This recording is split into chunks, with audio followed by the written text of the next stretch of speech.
नाही काय कारण बाबा त्या निसर्गात ब्रह्मांड होत असताना एका यक्षाचा आगमन झालं. माझ्यावर अतिप्रसन्न करण्याचा प्रयत्न त्यांनी केला. मुक्तता कोणी केली बाबा त्यासाठी यांचं आगमन झालं.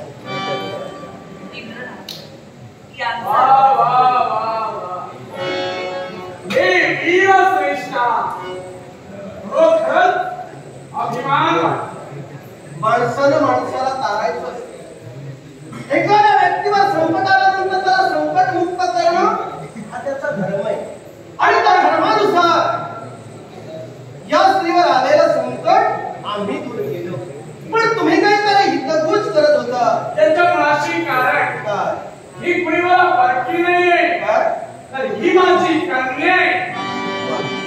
समाधान शेषाची कन्या म्हणून ते मला बोलून गेले होते शब्द ऐकले. हा त्यामुळे कुणाची तरी ती वाच्यता करत होती. शब्दाला शब्दमधल्या शब्दाचं रूपांतर संघर्षात झालं आणि हिच्यावर असहाय्यतेचा हात त्यानं उचलला. हे पाहिल्याबरोबर आम्ही हस्तक्षेप केला. या स्त्रीचा संकटातून मुक्तता करून तिला मार्ग मोकळा करून आम्ही दिला. तेव्हा ती तुमची कन्या बरोबर पुढं काय झालं ती तुम्हाला सांगेल. म्हणजे बा आलेल्या संकटातून तुमची मुक्तता या वीर श्रेष्ठानं केली. तदनंतर काय झालं पुढे? माझ्यावर आलेल्या संकट यांनी दूर केलं. बरोबर माझी आली बाबा रागावला नाही ना? नाही घेऊ नकोस. मला माहितीये तुला उपवास करण्याचे परोपकारी वृत्ती तुझ्या जीवनामध्ये म्हणून यांच्याकडे घडलेले ते पराक्रम या पराक्रमाला साजेल शोभेल अशा प्रकारचं प्रायश्चित्त पारितोषिक आपण यांना देऊया. बाबा आपल्या कुठेतरी निघणारे शब्द सत्याचे नाहीच पडले. मग बाबा आपण माझ्यावर योग्य ते संस्कार केला. एखाद्याने जर का आपल्यावर उपकार केले तर त्याच्या ऋणात राहायचं नाही ही शिकवण म्हणून बाबा ज्या त्यांनी माझ्या कायाचं रक्षण केलं म्हणून मी माझी काया त्यांच्या चरणी अर्पण केली.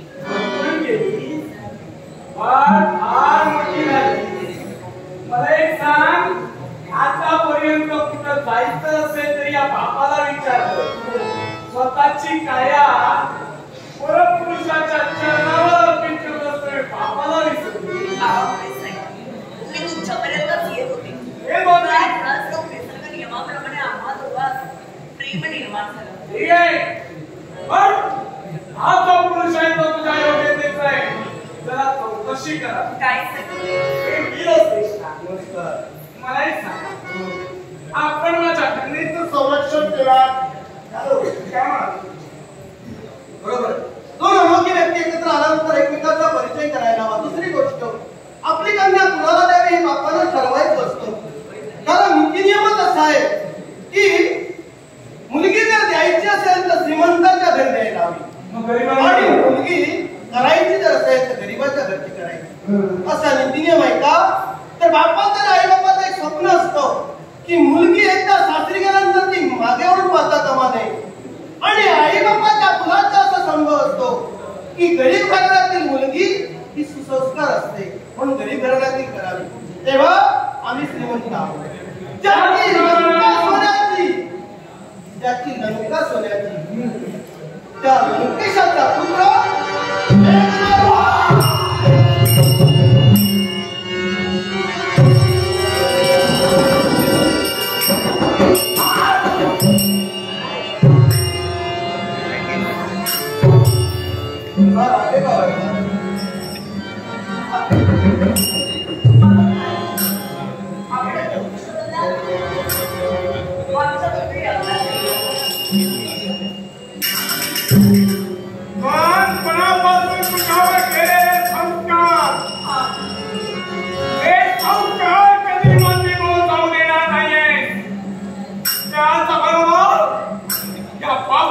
प्रतिष्ठेसाठी झटणारी तू माझी कन्या आहेस. सरकार माझा कोणी अपमान केला नाही.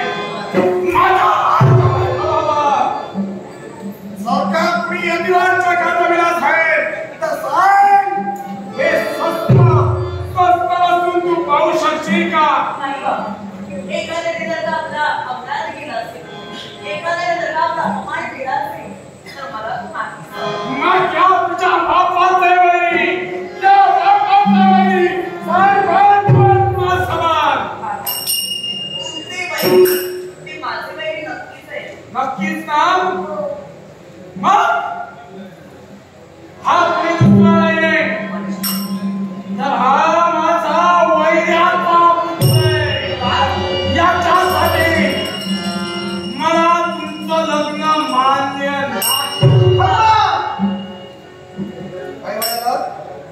मी वैराचा पुत्र आहे. होय. कारण माझ्या बापानं आपल्याला जिंकलंय आम्हालाही माहित आहे. मग तेव्हा तुमची कन्या आम्हाला द्यावी असा आमचा हट्ट नाही. नाही ना? का माहित आहे का? काय? कोण दुसरी अट आहे आमची. तर कुणाची मुलगी करावी याला सुद्धा मर्यादा आहे. तुम्ही नाही म्हटलं म्हणून मला राग येणार नाही. पण तिनं आपलं सुंदर जीवनपुष्प आमच्या चरणाशी वाहिलं त्यावेळी बिचारीला तिलाही माहित नव्हतं आणि आम्हालाही माहित नव्हतं. कळत नकळत घडलं ते प्रेम घडलं. प्रेम हे आंधळ असतं असं म्हणतात. डोळं आहे आणि त्या डोळ्यात असणारं प्रेम जरूर करावं. आणि जर का ते प्रेम केलं तरच माणसाचं जीवन सुखमय होऊ शकतं. पण खायलाच हवं आणि प्रेमाने आपुलकी वाढते. तेव्हा तुम्ही मगा बोलून गेला की याचा बाप माझा वैरी आहे. वैरत्व तुमच्या आमच्यामुळे ते मिटू शकतं. कारण तुम्ही जर तुमची कन्या मला दिली तर मी माझ्या बापाला तुमची क्षमा मागायला कन्या दिली तर बरोबर आहे. आणि कन्या देण्यापूर्वी तुझ्या बापानं जर का माझी क्षमा मागितली ना तरच कन्या दे. मुळीच नाही. नाही मुळीच नाही. नाही. अगोदर लग्न नंतर कसा विश्वास ठेवू. कसा विश्वास करू तुमच्यावर. कारण चार विद्याला माझा ब्राह्मण कुलाचा स्वाभिमान आणि स्वतःची असुरी शक्ती या दुहेरी संगमातून ज्यानं या शेषाला पराजित केलंय तो तसूर ते तसुरांनी स्वामीची जोत कधीच विसणार नाही. जरा लक्षात घ्या. एका राजकारणाला दुसऱ्या राजकारणावर स्वारी करायलाच हवी आणि दुसऱ्याला पराजित केल्याशिवाय आपल्या राज्याचा वैभव कधी वाढत नाही. हा पूर्वीचाच नीती नियम आहे.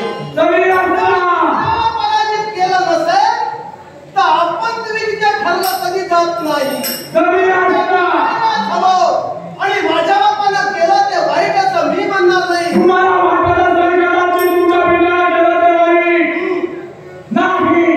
पण मी म्हणतोय केलं ते योग्यच नाही. तुमच्या मताला सांग. तुमच्या मताला योग्यच आहे.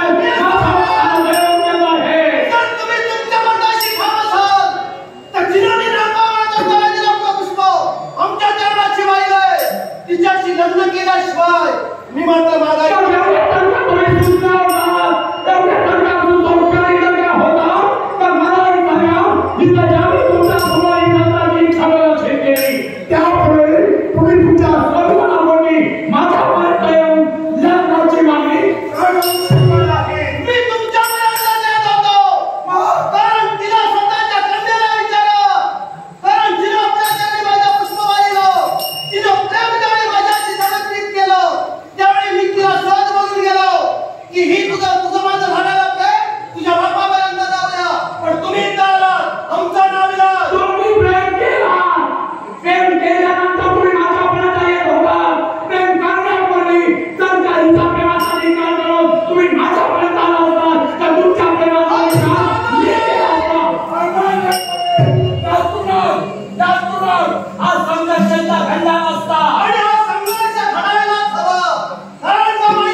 बापाची प्रतिष्ठा काय हे मुलांना सुद्धा कळायला हवं वाचते का मग जर का तुम्ही जर का प्रतिष्ठा कळायला हवी मग तुम्हाला प्रतिष्ठा कळली मला प्रतिष्ठा कळली म्हणून तुमच्या जवळ क्षमा मागितली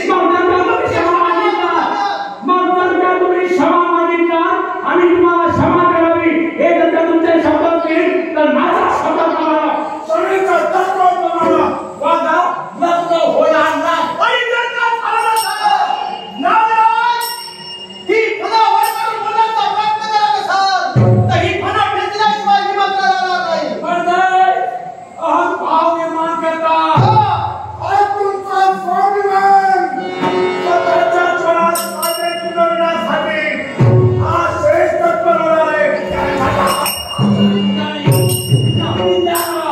केलेला अपमान आता अपमानाचा सूर तुझा सेवन करून हा श्रेष्ठ पूर्ण करणार जर का माझ्या अपमानात तुझा अपमान केला आणि त्याचा सुरदेवा तू माझ्यामध्ये उभा असेल या सगळ्याचा फरकाची माहिती कळेल पण एक लक्षात ठेव जिवंत असेपर्यंत तुझी फना भेटल्याशिवाय मात्र मिळाला जिवंत सुद्धा तुम्ही मेलात तरी तुमच्या देहात शिरकाव असा सत्य वर्षाला लागले कारण तुझे काया तुझ्या पित्यापर्यंत कधी बदलून देणार नाही ही तुझी भ्रमकल्पनेच्या वातावरणाचा भरारी मारण्याचा प्रयत्न करतील ही भ्रमकल्पनेचे पंख इत्यादी संकेताचा विचार कर अस्तित्व त्या समेतला दाखवण्यासाठी तुमच्या समोर शिकवलं आहे मग कैसा बोलून श्रीमंता समोर बाय कैसा तुझा कान करून मी तुझ्या समोर बाय हिम्मत माताची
कन्यावरून हे जर का मला अगोदर ज्ञान असलं असतं तर मी मुलीत याच्याशी प्रेम केलं नसतं.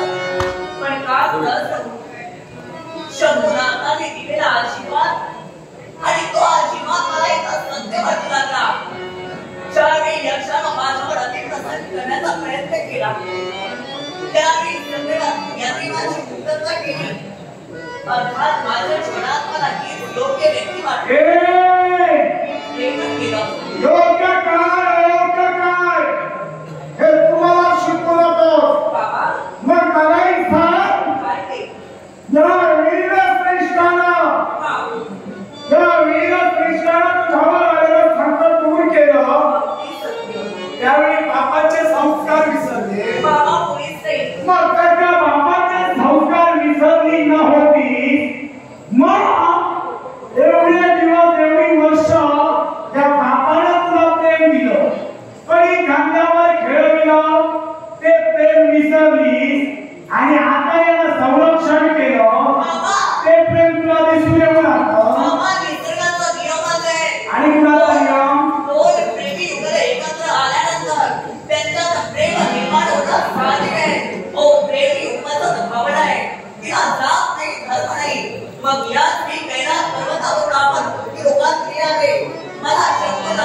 गेला अजिबात तुला सत्य होते असं वाटू लागलं. तुला म्हणताना झालं, पण तुला आशीर्वाद दिला नव्हता. अगं मला वाटत होता, अगं माझा तर वाटतो, अगं माझा मध्ये निर्णय आहे. पुत्र हो.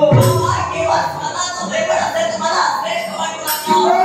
स्वतःच्या पेक्षा देखील स्वाभिमान तुम्हाला श्रेष्ठ वाटतोय. पण यावेळी मला तरी यांचा प्रेम श्रेष्ठ वाटतंय. तुझ्या प्रेमामध्ये टाकले. मग एक लक्षात ठेव, आपल्या प्रेमात साधा करण्याचा प्रयत्न कर. बाबा करू शकत नाही. प्रत्येक बाब स्वतःच्या कलेचं हित पाहत असतो. आता माझं हित पाहण्याचं तुझं कसे आहे. माझं हित न पाहता स्वतःचं हित करू आता पाहता. तुझी कुठल्या गोष्टी समजते